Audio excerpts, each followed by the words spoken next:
नमस्कार, day to day Bharat देख रहे तमाम दर्शकों का स्वागत है। मैं मनप्रीत कौर हाजिर हूँ इस वक्त की बड़ी खबर के साथ। ट्रंप की नई इमिग्रेशन पॉलिसी का भारी विरोध करा जा रहा है। ट्रंप प्रशासन की इमिग्रेशन पॉलिसी का विरोध बढ़ता ही जा रहा है। लॉस एंजल्स में बढ़ाई गई सेवा की तैनाती। राष्ट्रपति ट्रंप को कैलिफोर्निया गवर्नर ने कोर्ट में सीधी चुनौती दी है। कैलिफोर्निया के गवर्नर ने कोर्ट से गुहार लगाई है। लॉस एंजल्स में ट्रंप की सेना की तैनाती रोकने की मांग उठाई है। अमेरिकी राष्ट्रपति डोनाल्ड ट्रंप ने सोशल मीडिया पर एक पोस्ट कर लॉस एंजल्स में तैनात नेशनल गार्ड्स को धन्यवाद कहा। साथ ही उन्होंने कहा कि प्रदर्शन में मास्क पहनने की इजाजत नहीं दी जाएगी। उन्होंने कैलिफोर्निया के डेमोक्रेट नेताओं की आलोचना की, साथ ही प्रदर्शनकारियों की भी निंदा की। ट्रंप ने कहा ये प्रदर्शन कट्टरपंथी, वामपंथी और हंगामा करने वालों की ओर से हो रहे हैं। अब इन्हें किसी भी हालत में बर्दाश्त नहीं किया जाएगा।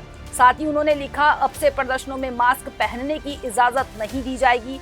लॉस एंजल्स में चल रहे विरोध प्रदर्शन को रोकने के लिए अमेरिकी राष्ट्रपति डोनाल्ड ट्रंप ने नेशनल गार्ड्स के 2000 जवानों की तैनाती का आदेश दिया था। ये प्रदर्शन अमेरिकी इमिग्रेशन एजेंसी की ओर से अवैध प्रवासियों के खिलाफ की गई छापेमारी की कार्रवाई के खिलाफ हो रहे हैं। अमेरिका के राष्ट्रपति डोनाल्ड ट्रंप की नई अप्रवासी नीति के खिलाफ अमेरिका के लॉस एंजल्स में विरोध प्रदर्शन और उग्र हो गया है। लाखों प्रदर्शनकारी सड़कों पर उतरकर ट्रंप की नई इमिग्रेशन पॉलिसी का विरोध कर रहे हैं। लॉस एंजल्स के कई इलाकों में प्रदर्शनकारियों और नेशनल गार्ड के बीच झड़प की खबरें लगातार सामने आ रही हैं। इसी बीच राष्ट्रपति डोनाल्ड ट्रंप ने 2000 और नेशनल गार्ड को लॉस एंजल्स की सड़कों पर उतार दिया है। इससे पहले भी ट्रंप ने 2000 नेशनल गार्ड्स को प्रदर्शनकारियों को नियंत्रित करने के लिए भेजा था और अब ट्रंप के इस कदम से प्रदर्शनकारी और भी ज्यादा भड़क चुके हैं।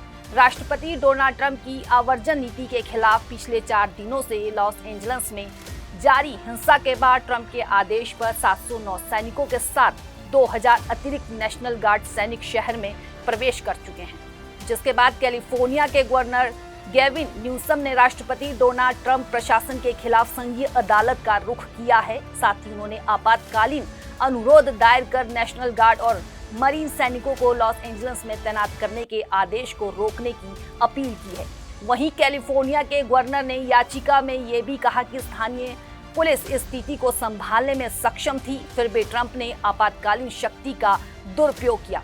अब सवाल ये है कि अचानक ही डोनाल्ड ट्रंप सरकार के खिलाफ तीव्र प्रदर्शन कैसे शुरू हो गया। इसकी वजह है कि शुक्रवार को अमेरिका की इमिग्रेशन एंड कस्टम एनफोर्समेंट के अधिकारियों ने शहर के कई इलाकों में रेड मारी। ये रेड ऐसे इलाकों में ज्यादा मारी गई जहां लैटिन मूल के लोगों की आबादी अधिक है। यही नहीं, छापामार एक्शन के दौरान दर्जनों लोगों को अरेस्ट भी किया गया। इन गिरफ्तारियों के दौरान स्थानीय लोगों ने कानूनी टीम पर अंडे फेंके और घेराबंदी भी की।